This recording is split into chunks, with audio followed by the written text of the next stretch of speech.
Hello, my name's Dunbar Berdine. I'm the exec chef here at Black Rock Kitchen and Bar. I started cooking when I was 19, so about 25 years ago. I got a job when I was in college, worked my way up, working for little restaurants here and there. And somebody gave me a break, gave me a job as a chef, and I've been doing it ever since. One of the things I've always loved about working with food is that, you fed somebody, so they feel like there's a connection. So they feel like they can talk to you. They don't mind walking up to you because you've already sort of communicated with them through food, and so it makes you feel like very much part of a community, and it's a good job in that way. The great thing about this place is there are no typical days. Like everything's, every day is pretty different. But I get here at noon, figure out what I'm going to do for the rest of the evening, and then I just kind of go. There's not a lot of like office work or anything, which is awesome. Here at Black Rock, the set menu is very much just appetizers, sandwiches. All the entrees and all the bigger items are all fresh, so that we don't have to hang on to anything longer than we should. Everything comes in. They're all features, so it's we run between 10 and 14 features a night. 5-10 years ago, you had to go get anything that was local. You had to go get it, or you had to go to a market. Markets weren't all that convenient, and things weren't really packaged or worked out for restaurants. But now that there are places, there are farms, there are vendors that actually bring you local stuff, and that makes it a lot easier for restaurants to be as local as possible. 3 courses in 1 hour is it's tough from scratch, but every day I make 100 plates an hour all the time, so it's hopefully I can do it. I'm Brian Mietus, Executive Chef and Managing Partner here at Bacchus Wine Bar and Restaurant, and resident Nickel City Chef. I've been in the kitchen working for about 25 years. Most people retire after 25 years. My mom got me started cooking at a young age. We had a hot dog stand out on Route 5 called Kurt's Stoppin'. And I'd burn dogs, make shakes. My mom would make the soups and keep the people laughing all day. Bacchus is a wine bar and restaurant, so we try to offer a lot of plates that are going to pair well with our wine selections. We have over 200 bottle lists, a huge by the glass list, and so a lot of our focus is pairing those up, give people a lot of different combinations that they can try and enjoy. One thing I've learned along the way, and it's been a great road.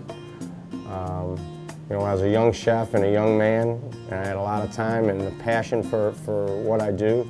I couldn't get enough books and eating out at restaurants, and my whole life was food, everything. I was so passionate, and I just had this hunger. And as you get older and you transition from a sous chef, where you still have that executive chef to mentor you, to an executive chef now, where you're the mentor. And as everybody gets older, we have families now too, so you don't have that undivided attention to your craft. So what I've found really rewarding is to pass that along to the next generation of chefs. We get young kids who are dedicated and just as passionate as I was, and to support them and feed their knowledge and build a family in this restaurant as we go. It's a really rewarding thing to be a part of that.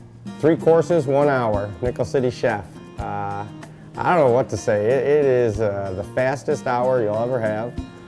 There's intense pressure that goes along with it, obviously. Some people live for it.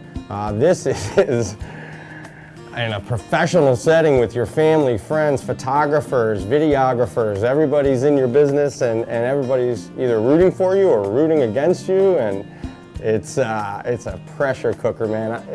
But there's nothing like it, and when it's over and everybody says win or lose, you put your best foot forward, and that's what I like about Nickel City Chef.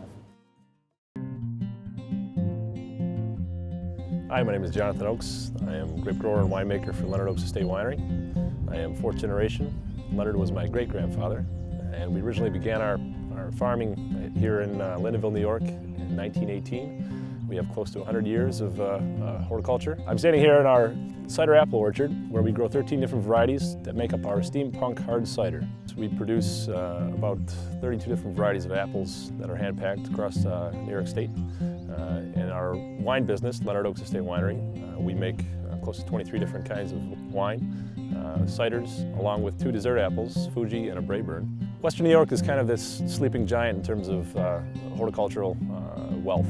We've got some very rich soils that were left over from this glacial movement that can produce a broad range of items. We are now seeing hops growing, we're seeing vines growing, and we have the Lake Ontario, which kind of keeps this moderating effect of, throughout the winter to keep us a little bit cooler in the summer and protected in the winter. We've got a lot of plantable acreage, we have a lot of wealth. We're currently bringing in more skill and more people to produce a lot of high quality wines, and new small farms are popping up producing a broad range of different fruits and vegetables and offering them to local restaurants and such. Steampunk in of itself is a little bit of a different concept for people to kind of wrap their heads around, but it is kind of this Victorian aesthetic that suggests that we never left this industrial revolution phase, and steam-generated engines kind of populate our culture and run most of what we do today. Cider was the main beverage in the Industrial Revolution, but also a lot of the cider mills were run by steam power. But this product in and of itself is trying to marry old world and new world, trying to capture that English cider character and fuse it with what we know today as Americans as fresh cider. This product for me is very near and dear to my heart. Like I said, 10 years of blending trials plays pretty close to the chest. So I was pretty enthused when we were invited to be a secret ingredient for Nickel City Chef. The work that those 2 chefs have done has been phenomenal, and they're really trying to do something a bit different. You know, they're supporting this local movement, this concept that if we support our communities, we keep our money here, we will all grow together. And very much respect them for that. Being a 4th generation, I don't take that lightly. I'm very much tied to the land that we're standing on.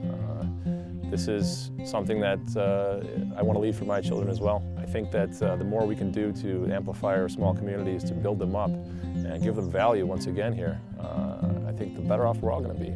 For me, apple is kind of